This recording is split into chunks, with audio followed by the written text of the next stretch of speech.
우리는 특별히 지혜가 무엇인가, 또 지혜는 그저 세상의 지식이 아니다. 생명의 지식이고, 지혜는 어떤 무엇을 하나 아는 것, 그것보다도 우리가 본질적으로 존재적으로 하나님과 함께 있어서 하나님의 말씀을 듣고 그의 뜻을 분별하고 또 그와 함께 삶으로 우리의 모든 것이 온전한 그것이 지혜다라는 것을 우리 잠언을 통하여서 배웠고, 처음부터 말씀을 나누었지만 시편과 이 잠언을 우리가 따로 어떤 성격상 구별하기보다는 전체적으로 어떤 문체라든지 이런 것은 운문과 산문의 어떤 그러한 맛이나 이런 건 다르겠지만은 그래도 크게 봤을 때는 생명의 지식, 율법 이런 말씀들과 이 잠언이 서로 통한다는 것을 보았습니다.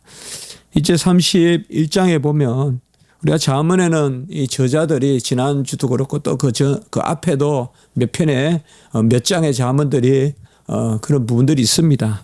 솔로몬이 다 지었다고 하는 부분도 있고 또 그렇지 않고 지난 30장은 우리가 아굴이 지었고 오늘은 이제 르무엘의 어머니가 이렇게 지었고 또 우리가 앞부분에 보면 또 그런 부분도 있습니다. 그래서 어떤 저자나 그런 것도 우리가 잘 살펴야 되지만 특별히 오늘 말씀에서도 우리가 전체적으로 어떤 주석학과는 30장과 31장이 잠언의 결론이다 이렇게 이야기하는데 굳이 우리가 살펴봤지만은 무슨 결론이라기보다 잠언은 계속 이런 논조로 말씀이 계속 나옵니다. 그래서 오늘도 특별히 이제 오늘 말씀은 뭔가 하면 어머니가 이제 이 아들에게 훈계하는 그런 부분이고 그 부분이 이제 앞부분에 있습니다. 근데 그 아들은 특별히 왕이다. 르무엘 왕이니까. 그래서 왕도를 알려주는데 어머니가 왕도라기보다 기본적으로 어떻게 살아야 될 것인가.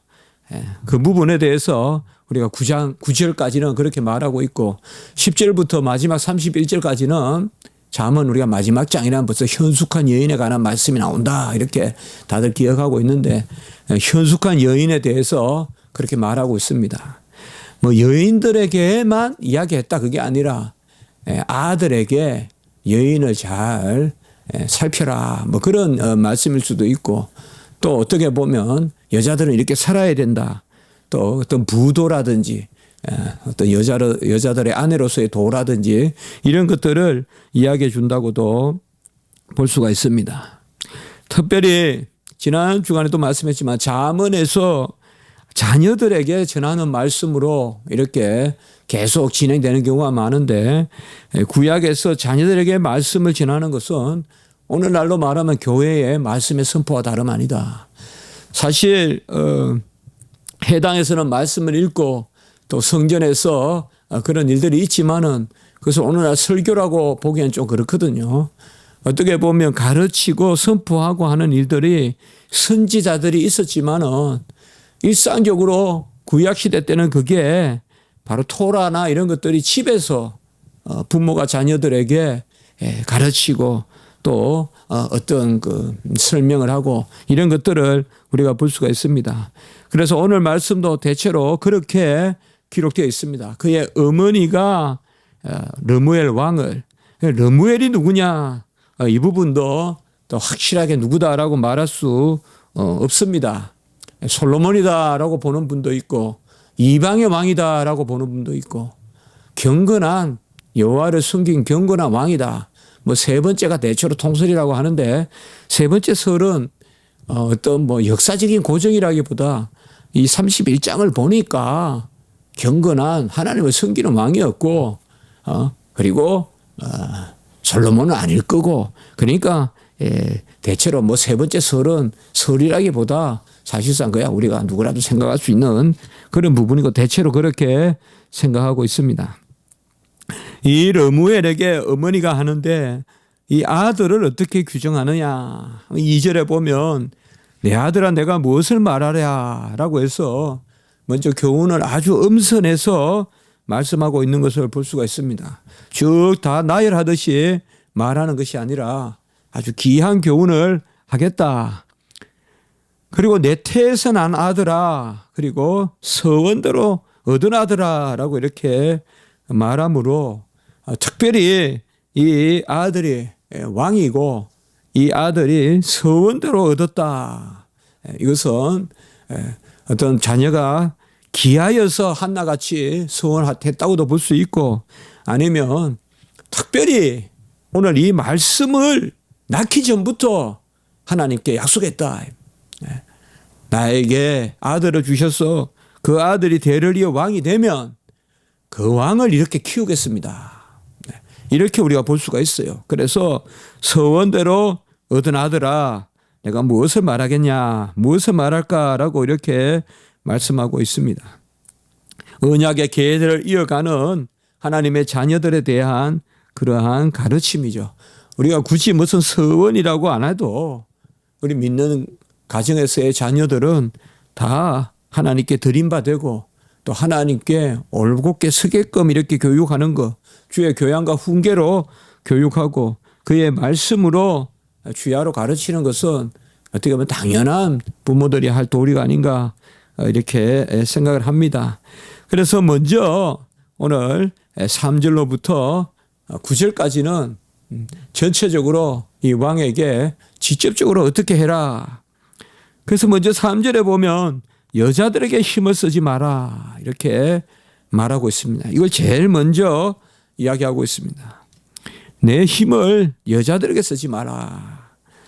이것은 여자들에게 몰두하고 또 여자들을 정욕을 가지고 쫓아다니고 또 거기에 그냥 방탕하고 우리가 뭐 아합과 같이 그렇게 여자의 치마에 폭에 쌓여서 그렇게 해서는 안 된다. 한 가정의 가장도 그렇게 하면 안 되겠지만 일국의 왕은 더더욱 그렇게 하면 안 된다. 요새 뭐 국정농단이니 이런 말들이, 왕은 분명히 왕에게 일을 맡긴 거지 아무리 부부가 일심동체라도 아내에게 일을 맡긴 건 아니거든요. 국민이 대통령에게 일을 맡겼으면 대통령이 해야 되지, 못났어도 대통령이 해야 되지. 그 일을 누군가 대리할 수가 없거든요. 그거는 있을 수가 없는 일이거든요. 대통령이 일을 하기 때문에 대통령에게 합당한 예전을 갖추고 대통령을 말 한마디도 다 정치적 의미를 갖고 해석하고 이렇게 되는데요. 바로 이런 거죠. 여자들에게 힘을 쓴다 이 말은 여자들에게 국정을 맡기고 하나님 말씀을 듣기보다 여자들에게 더 휩쓸려서, 아합도 보면 성경의 말씀에 보면 그렇게 몰지각하고 무식하고 그런 왕은 아니었음이 분명히 해요. 선지자들에 대한 인식도 있었고 우리가 말씀을 보면. 그러나 결정적일 때 이 이세벨이 나타나서 이세벨이 해버리는 거예요. 예컨대 엘리야를 뭐 죽이러 쫓아간다든지 이런 것들을 보면 결정적일 때 그냥 왕을 그냥 그렇게 농단하는 이런 걸 볼 수가 있습니다. 그래서 여자들에게 힘을 쓰지 말라 하고 3절 후반부에 보면 왕들을 멸망시키는 일을 행하지 말라. 왕들을 멸망시키는 일이 뭐냐? 이게 여자들에게 힘을 쏟는 거예요. 여자들에게 힘을 쏟는 것이 왕들을 멸망시키는 일이다. 그러니까 여자들을 조심하라라고 이렇게 아들 르무엘에게 말하고 있는 것을 볼 수가 있습니다. 두 번째는 4절에서 7절까지는 술을 조심하라. 이제 첫 번째는 여자들 그리고 술을 조심하라라고 이렇게 이야기하고 있습니다. 포도주나 독주나 다 마시지 마라 이렇게 말하고 있습니다. 다만 독주는 6절에 보면 죽게 된 사람에게만 쓰라 이 말은 오늘날은 뭐 술을 이렇게 쓰지 않지만은 고대에 소독약으로 이렇게 독주를 쓰는 거, 뭐 그때는 쓰라 이거죠. 그러니까 아마 뭐 우리가 생각한데 포도나 이런 거 산출을 내면 독하게 포도를 숙성시켜서 소독약으로 쓰고 또 그렇게 할 수가 있다고 봐요. 또 아주 고질적인 병, 우리가 디모데에게도 볼 수가 있지만은 어떤 그런 목회병이 뭐 따로 있겠어요. 위장이 뭐 이장병이라도 다 그러는데 뭐 그건 확실히 무슨 병이라고 지정하기보다 뭔가 너무 이렇게 사람이 힘들고 가하로하고 또 여러 가지 마음의 고생도 하고 이러다 보면 사람이 이게 속이 허하고 이러면 이제 그때 요새하고 다른 케이스입니다. 요새야 약을 먹으면 되죠. 술을 마시지 말고 약을 먹으면 되는데 이때는 독주는 죽게 된 자에게 쓰라 이렇게 나오잖아요. 죽게 된 자에게 쓰라. 그러니까 뭐 구약 때는 술을 마셨다 이렇게 우리 생각해서는 안 됩니다. 독주는 죽게 된 자에게 쓰고 포도주는 마음에 근심하는 자에게 주라. 이것은 또 마음이 뭐 조금 걱정을 하고 이런 것들이 아니라 심신이 아예 연약한 사람들 있죠. 자기 제어가 안 되는 사람들 뭐 이런 사람들에게 한정적으로 쓸 일이지 이것을 성한 사람이 먹고 취해서 정신을 잃고 하는 그런 것으로 그러니까 마실 것으로 여기지 말고 치료약 정도로 그렇게 하라라고 이야기합니다. 왜 술을 마시는 것을 이렇게 두 번째로 금했느냐. 특별히 5절을 보면 술을 마시다가 법을 잊어버리고 그리고 송사를 굽게 할까 두렵다라고 이렇게 말하고 있습니다. 술은 참 폐가 망신한다. 그래서 우리나라에서도 선교사님들이 처음 왔을 때 술하고 도박하고 특별히 축첩 이런 것들이 한국교회 가장 대표적인 이야기였어요. 그렇죠. 그래서 여자 문제 다 그때는 뭐 먹고 돈 남으면 첩을 두니까 그런 어떤 축첩 문제 그리고 도박은 뭐 우리나라에 정말 요새 안 그렇지만은 옛날에 그 보면 가을 내내 그냥 가을 거지 해놓으면 겨울에 다 도박으로 탕진하고 다 그냥 잃어버리고 그렇게만 땀 흘려가지고 땅 사놓은 거 다 문서 다 그냥 투전판에서 날리고 그런 걸 볼 수가 있잖아요. 그래서 우리 이제 기독교가 들어오고 평양 대부흥이 일어나고 그러면서 가장 해결을 많이 한 게 바로 축첩 이런 해결가 많고 그리고 술이나 도박 이런 것들이 없어진 걸 볼 수가 있습니다. 오늘 말씀에서도 이걸 정말 금해야 된다. 술이 취해가지고 비틀비틀거리면서 누구 죽이라 살리라 하면 되겠냐 이 말. 술을 마시다가 법을 잊어버리고 송사를 굽게 할까 두렵다. 그래서 올바른 건전한 판단을 해야 되는데 왕이 술에 취해서 살아서는 안 된다. 그리고 세 번째는 직접적으로 이 송사에 대해서 이야기하고 있습니다. 우리가 송사라 그러면 벌써 솔로몬을 떠올리잖아요. 솔로몬이 무엇보다도 이 다윗은 통일왕국을 이루는 게 가장 큰 소원이었다면 솔로몬은 그 통일왕국을 다스려야 되는데 어떻게 보면 참 공성보다 수성이 어렵다고 하는데 그 아비는 공성을 해서 이루었지만 이 자식은 수성을 해야 되는데 어떻게 성을 지키냐. 그 아비가 아주 그냥 어떻게 보면 이스라엘 백성이 뭡니까? 저쪽에서 그냥 갈대아우로 딴 데서 와가지고는 다윗 때 완전히 가나안을 싹 그냥 통일시켜버리잖아요. 다윗이 대단하단 말이에요. 가장 일대 큰 왕국을 이룬단 말이에요. 다윗이. 그럼 이제 솔로몬이 두렵죠. 뭐 아비가 보통 아비입니까? 골리앗을 죽이고 시편을 쓰고 뭐 또 삶은 또 물론 실수도 하지만은 보면 우리가 다윗의 삶을 보면 뭐 허무할 만한 게 많잖아요. 다윗이 뭐 압살롬에게 쫓겨가면서도 그걸 남 탓 안 하고 법궤를 모시자 해도 그 형식주의에 빠지지 않고 법궤는 그냥 예루살렘에 두라. 엔간하면 그냥 법궤를 마치 그냥 호신부 삼듯이 앞장서는 그런 거 보면 다윗은 그 이상의 신앙이죠. 형식적으로 법궤를 앞장서야 가지고 나를 보호하게 내가 주권이 나에게 옥새가 나에게 있다 이런 식으로 접근 안 하고 내가 이렇게 저 비루한 늙은이한테 조롱을 당해도 싸지 하면서 다 그렇게 이제 다윗의 뛰어난 점 아닙니까? 저는 거기에 참 다윗의 큰 기회 보인다. 다윗이 법궤 귀한 줄 모르겠어요. 법궤를 못 쓰면서 춤을 췄던 사람인데 그래도 도망칠 때 법궤를 앞장 세우자. 법궤는 예루살렘에 두라. 그런 것을 보면 다윗이 얼마나 그 고차원적인 그런 고급스러운 신앙의 경지에 있었는가 우리가 알 수가 있거든요. 은근하면 붓게부터 모셔가지고 뭐 명분 찾고 당위서 찾고 할 텐데 다윗은 하나님을 그렇게 안 했단 말이죠. 그 결국 다윗에 다시 돌아올 거란 생각을 했다는 면도 있지만 다윗이 그렇게 평소에는 뭐 붓게 귀하게 안 여기다가 무슨 일 생기면 그냥 붓게가 우리에게 있다 그러면서 그냥 붓게를 마치 그거는 잘못하면 붓게가 중심이 되는 게 아니라 붓게가 그야말로 아까 말했던 호신부나 잘못하면 부적같이 그래서 사용될 수도 있다. 그런 것은 아니죠. 그게 아비가 그래 출중했는데 이 솔로몬이 뭘 구하냐. 솔로몬은 우리가 지혜를 구하고 여호와를 아는 마음을 달라 그랬는데 그게 바로 송사를 위한 거라고 우리가 알고 있잖아요. 지혜는 송사예요. 그 요새야 뭐 송사가 뭐 별거냐. 송사는 그냥 사법부사 하면 되지 하지만 요새도 송사 많지만 옛날 왕들은 자나 깨나 이 송사란 말이죠. 계속 판단을 내려줘야 되니까.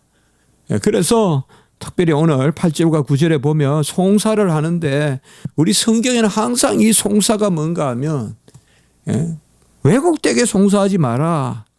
그래서 8절에 보면 말 못하는 자와 고독한 자의 송사를 위하여 입을 열라 해서 참 소외되고 가난하고 또 돈이 없고 이런 사람들에 의해서 송사를 굽게 하지 마라. 요새 뭐 유전무죄다 뭐 이렇게 이야기도 하고 또 건세가 있으면 죄가 없고 이런 것들을 보면 참 안타까움을 금할 수가 없죠. 법이라는 것은 만인 앞에 평등해야 되거든요. 아직 우리나라는 법의식이 많이 약한 것은 뭐 누가 봐도 세계가 인정하는 거고 법을 배우는 사람들도 인정하는 거고 아직까지 우리나라는 이 법에 대한 여러 조항이 아직까지 불리하고 이런 것은 다 알고 있지만은 그래서 먼저 오늘 자문에서 이 세 가지를 여자를 조심해라. 술을 조심해라. 그리고 송사를 조심해라. 이것은 참 다 우리에게 오늘날도 해당하는 어떤 뭐 여자를 조심하라. 이것은 남자든 여자든 이성의 관계에 조금 마음을 그냥 그 여미지 못하고 딱 풀어놓으면 이제 보이니까 말이에요. 바세바가 보이니까 그 참 조심해요. 많은 사람이 여자 때문에 걸려 넘어지고 역으로 또 여자들도 홀기는 눈으로 남자를 바라보고 그러다 보면 또 서로 그렇게 되고 이 세태가 그걸 조심하라라고 이야기하고 있고 술을 조심하라. 뭐 술은 굳이 마시는 술일 수도 있지만 세태에 취하고 세상이 좋아하는 것에 빠져 있고 막 지나치게 무슨 스포츠 한다고 그냥 자나깨나 다니고 그런 것도 우리가 보면 좀 오락 이런 게 취하는 것도 좀 조심하고 그다음에 송사를 굳게 하지 마라. 사실 임금은 제어할 사람이 없어요. 여호와밖에. 요새야 뭐 덜하지 뭐. 특별히 교회에도 지도자들이 잘 판단을 내려줘야지. 아무도 교회에서 지도자들을 터치를 할 수가 없으니까 그냥 내가 하는 게 옳은 줄 알고 이렇게 하다 보면 참 그르치죠. 그러니까 이런 것을 특별히 르무에게 이야기하고 그 다음에 10절부터는 이제 현숙한 여인에 대해서 그렇게 이야기하고 있습니다. 그래서 우리 31절까지 무슨 내용을 가지고 우리가 하나씩 보기보다 크게 여기에서 뭘 이야기하는가.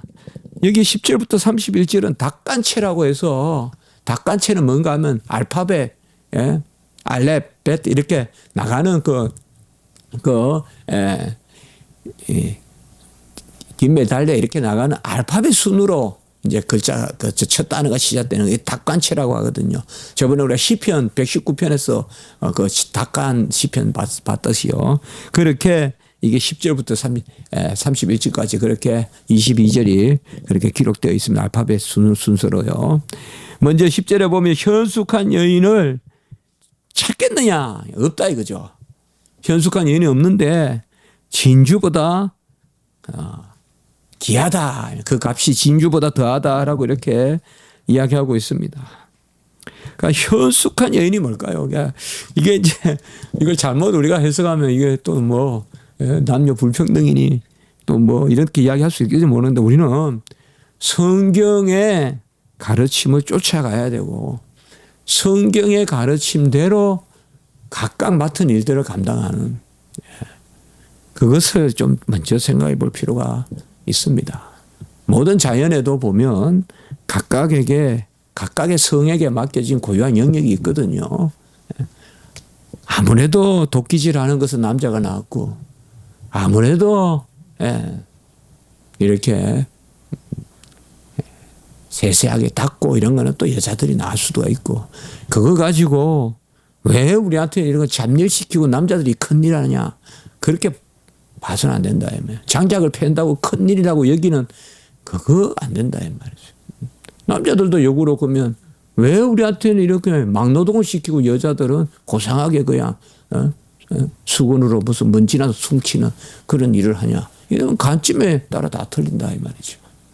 절대적인 가치가 없으니까 어떨 때는 이 일이 천해 보이고 어떨 때는 저 일이 천해 보이는데 지금 천해 보이는 일이 귀한 일이 될 수도 있고 다음에 그러니까 끝내는 보면 각각 맡겨준 일을 잘 이렇게 감당해야 되는데 오늘 여기에 보면요 한 6가지로 쭉 이야기해 놨는데 짧게 우리가 한번 그냥 한번 살펴보고 뭐 이걸 뭐 구체적으로 하나씩 뭐 여인은 이렇게 한다 그렇게 설교할 그거는 아니라고 생각합니다. 전체적으로 우리가 특별히 오늘 먼저 보면 첫째는 남편에게 선을 행하고 악을 행하지 말라라고 이렇게 12절에 이야기하고 있습니다.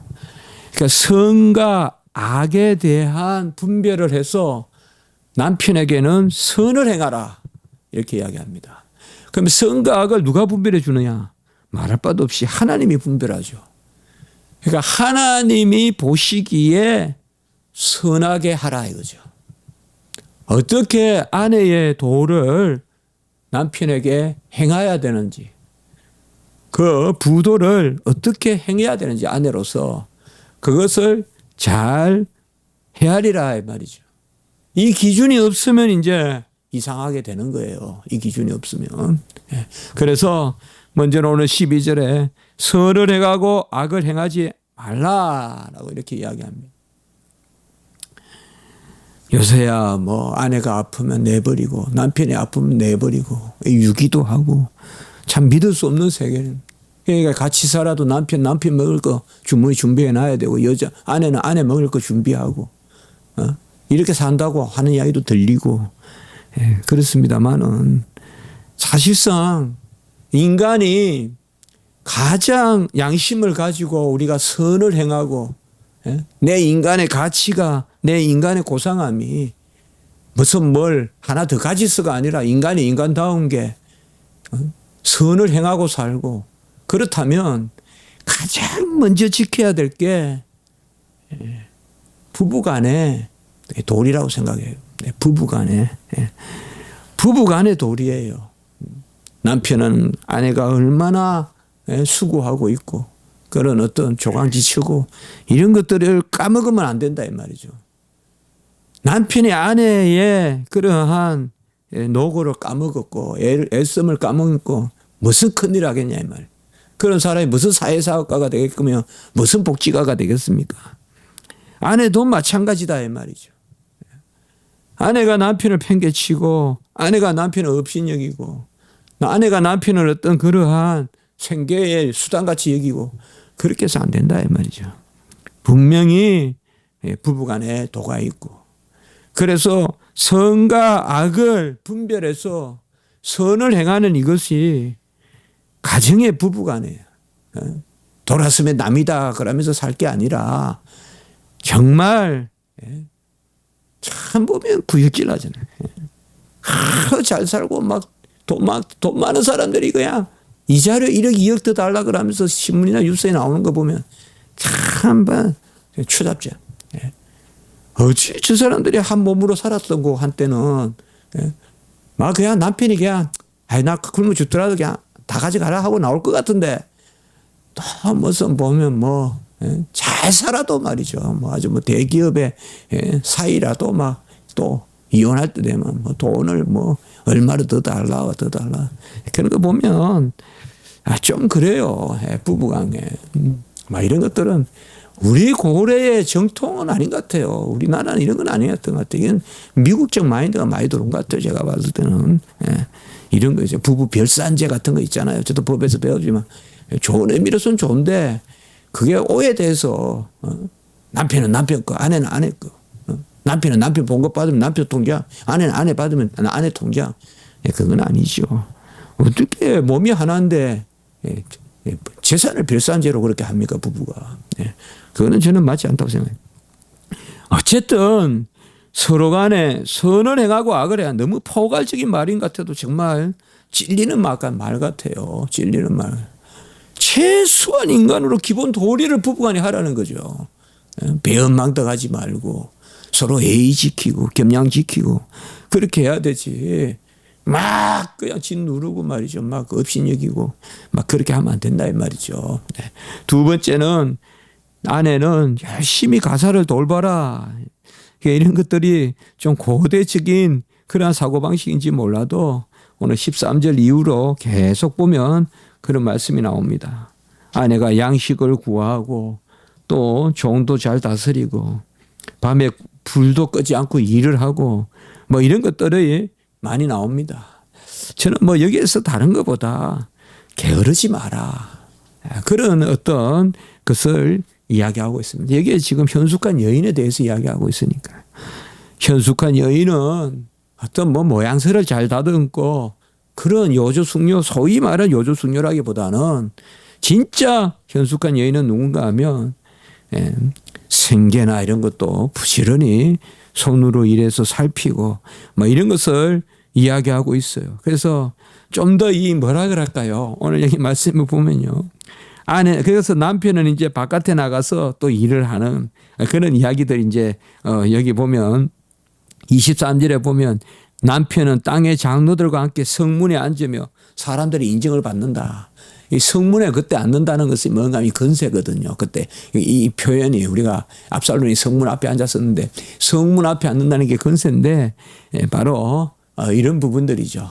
그래서 좀 남편은 외치, 아내는 내치, 좀 가정의 것들을 좀 살펴야 되는데 이게 뭐 고대적 어떤 그런 여성관일 수도 있을지 몰라도 성경적 여성관으로 우리가 읽어야죠.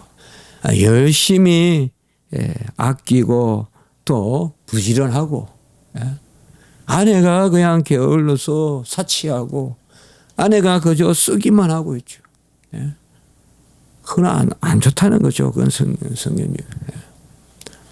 그저 그냥 그건 안 좋습니다. 아끼고 또 모아놨다가 여기 오늘 말씀 보면 자식들 주고 자식들 줄 뿐만 아니라 종들도 주고 그래서 눈이 와도 걱정도 안 하고 그런 그 가정 안에서의 그야말로 살림이 우리 경상도에서 마디다 그러는데 살림이 그냥 똑 떨어지는 어떤 그러한 본래 이 아내가 열쇠고리를 잘 대목간에 열쇠 관리 잘해야 되거든 집안에 아내가 그런 것을 여기에서 말하고 있습니다. 그 옛날에 보면 그 사치가 칠거지약같이 여기니까 너무 사치하고 그런 것은 좋지 않다. 그것을 말해주고 있고 세 번째는 오늘 특별히 20절에 보면 그 가운데서 이웃을 잘 돌보는 사람, 이 현숙한 사람이다. 공고한 자에게 손을 퍼며 궁핍한 자를 위하여 손을 내밀어 궁핍한 자를 도와주고 공고한 자에게 손을 펴서 잡아주고 이런 것들이 바로 현숙한 아내다. 너무 가정을 또 잘 돌본다고 너무 움켜쥐고 너무 비도덕적으로 사는 거 그거는 또 맞지 않다. 이웃을 살피면서 가난한 사람을 도우면서 이런 것들이 뭐 요새 세태를 너무 말하는 거다기보다도 뭐 제가 좀 그렇게 말하는 경향이 있는지 모르겠는데 어쨌든 제가 어릴 때 생각해 보면요 가난했어요. 그러나 뭔가 나누는 여유가 있었어요. 아무리 생각해도 그때 여유가 있었어요. 그 요새는 부유한데 우리 몰라요. 뭐 전체적인 이유는 있겠죠. 덜 걱정하고 뭐 끼니 걱정 안 하고. 그러나 좀 오늘 이 20절 말씀은 좀 더 공고한 자에게 손을 펴고 궁핍한 자에게 나눠주고 이런 것들은 좀 부족했던 것 같아요. 원래 최소 우리 가정이 어릴 때 그랬거든요. 어디 가서 이렇게 하면 당연히 누구한테 이렇게 해줘야 되는 걸로 생각했거든요. 그래서 저희 집에도 보면 아예 방 하나를 따로 놔뒀거든요. 우리 아버지가 문간방에. 그 나그네들이 약간 머물고 이랬거든요. 그 거지들은 또 밥도 잘 주고. 근데 참 그런 거를 우리가 참 배워야 되는데 저도 참 그게 배워야 되는데 자 어쨌든 현수관 안에는 아끼되 인색하면 안 된다. 아끼되 인색하고 뭐 참 내만 먹고 뭐 그것도 안 된다. 육으로 하면 뭐요? 자기 치장만 하고 남한테는 인색하고 이러면 현숙한 연이 아니다. 예? 자기 치장만 하고 남한테는 인색하고 그런 건 아니다. 넷째는 보면 26절에 보면요. 입을 열어 지혜를 베풀고 혀로 인애의 법을 말하고 그래서 여호와의 말씀에 충실히 말씀을 새기고 그렇게 사는 사람이다. 성경 말씀 붙들고 뭐 특별히 뭘 하는 뭐 박사대라는 게 아니라 하나님의 말씀을 잘 새기고 그리고 29절에 보면 덕행을 행한다. 그러니까 덕행 있는 여자가 많으나 이렇게 이야기하고 있습니다. 그래서 우리가 아까 말씀을 새기고 입을 열어 지혜를 베풀고 그것을 행하고 29절에는 그리고 30절에 보면 가장 귀한 덕이 나오는데 바로 고운 것도 거짓되고 아름다운 것도 어때나 여호와를 경외하는 여자가 돼야 된다. 그래서 30절에 그렇게 말하고 있습니다. 그러니까 이 모든 것을 갖추어도 여호와에 대한 경외감이 없고 그건 안 된다 이 말이죠. 중심이 여호와께 합해야 되고 중심으로 여호와를 경외하고 예배의 삶을 중심에 두고 그렇게 자녀 교육시키고 그렇게 자녀를 이끌고 그런 것은 이 6가지 정도가 뭐 이거는 우리가 10가지를 말해도 되고 뭐 몇 가지를 할 수도 있겠지만 우리가 눈에 띄는 대로 이렇게 정리해 봤을 때 현숙한 여인은 바로 이런 여인들이 여인이 현숙한 여인이다라고 이 러무엘의 어머니가 러무엘에게 말하고 있는 것을 볼 수가 있습니다. 그리고 31절에 보면 이제 잠언 전체의 대미인데 그 손의 열매가 그에게 돌아갈 것이요. 이것은 어떤 현숙한 여인에 대한 말씀인데 전체적으로는 우리가 잠언 전체 주제로 봤을 때 지혜롭게 사는 사람들은 열매가 돌아가고 하나님께 부착하고 하나님 말씀 새기면서 그렇게 살아가는 사람은 끝내 열매를 얻으리요. 그리고 성문에서도 칭찬을 받으리라. 외부 사람들도 귀하게 여기고 높은 사람이 된다. 진정 고귀한 사람이 된다. 그렇게 말씀하고 있습니다. 그래서 특별히 30절과 31절만 봐도 여호와를 경외하는 자에게 열매가 있고 여호와를 경외하는 자가 높임을 받는다. 지도자도 되고 어떤 면에서든 흠모받고 다른 사람에게 덕을 끼치는 그런 사람이 된다라고 이렇게 말씀하고 있습니다. 오늘날 우리가 윤리도 많고 가치관도 많고 또 여러 생각도 많은 시대를 살지만 이 단순히 고대의 어떤 여성관이다 이렇게 치부할 것이 아니라 다시 한번 본질적인 그런 측면에서 이러한 여인이 돼야 되고 또 이러한 앞부분은 또 남자들도 그런 일들도 감당해야 된다. 뭐 특별히 이 장만 들어서 성경은 너무 여자들에게 각박하다. 나는 그렇게 자꾸 하는 건 안 맞다고 생각해요. 남자들에 대한 게 없는 게 아니잖아요. 계속 말씀이 다 포함되잖아요, 우리에게. 이 부분만 현숙한 여인인데 계속 이 부분만 들어가지고 인용해가지고 성경은 현숙한 여인은 이래라 한다. 수동적인 이치에 세워놓는다. 막 이렇게 일까지 하라 그런다. 막 이러면서 고대의 여성과 아내에 나타났을 뿐이지 뭐 이것은 뭐 오늘 나는 뭐 이렇게 보면 안 된다. 그러니까 그렇게 말하는 것은 물론 성경에서 남자들은 이렇게 행하리라라고 이렇게 뭐 닭감체로 한 데서는 없지만은 얼마나 윤리가 많습니까? 남자들에 대한 윤리가 요구하시는 게 또 있고 원하는 게 있고 그래서 너무 이런 말씀을 들어서 성경에 무슨 남녀 그런 그 평등에 어긋난다 성경이 그런 말을 하는 것은 어불성설입니다. 자, 그럼 기도 드리겠습니다. 거룩하고 자비로우신 하나님 아버지 오늘 전반부 후반부 말씀을 통해서 저희들 깨우치시니 감사를 드립니다. 하나님 아버지 우리가 선하여 낳은 자식에게 주시는 말씀과 같이 우리에게 들려주시는데 무엇보다 술 취하지 아니하고 또 하나님 아버지시여 주님께서 여자를 멀리하라 했고 또 하나님의 말씀대로 아버지여 서서 또 나아가는 그러한 일들을 우리에게 명령하여 주시고 또 현숙한 여인에 대해서도 하나님 말씀하여 주셨습니다. 이런 일들을 잘 새기고 이와 같은 우리가 여호와 하나님께 붙어 있어서 여호와를 경외함으로 열매를 얻고 존귀함을 받는 진정한 귀함을 얻는 그러한 자리에 설 수 있게 도와주시고 우리가 기도 때 하나님께 원하듯이 우리의 아버지여 김원지 전도사님 불쌍히 여겨주셔서 그의 마음의 신음과 간구와 아버지의 소원을 들어주시며 속히 회복되게 하시고 주여 다시 또 이번 주일부터 와서 또 아버지여 설교하고 섬길 때 그 가운데 병 낫게 하시고 그 가운데 위로받게 하시고 종의 아버지여 그 심중의 간구를 하나님 들어 응답하여 주시옵소서. 우리는 그저 하나님께 매달릴 뿐이오니 주여 불쌍히 여겨 주시옵소서. 오늘 기도 가운데 함께하여 주시고 우리 십자가지기 교회 위에 은혜를 베풀어 주시고 우리 남 목사님 위에도 은혜 위에 은혜를 더하여 주셔서 종의 길을 형통케 하시고 크게 이 시대의 진리의 사자로 사용되게 해 주시옵소서.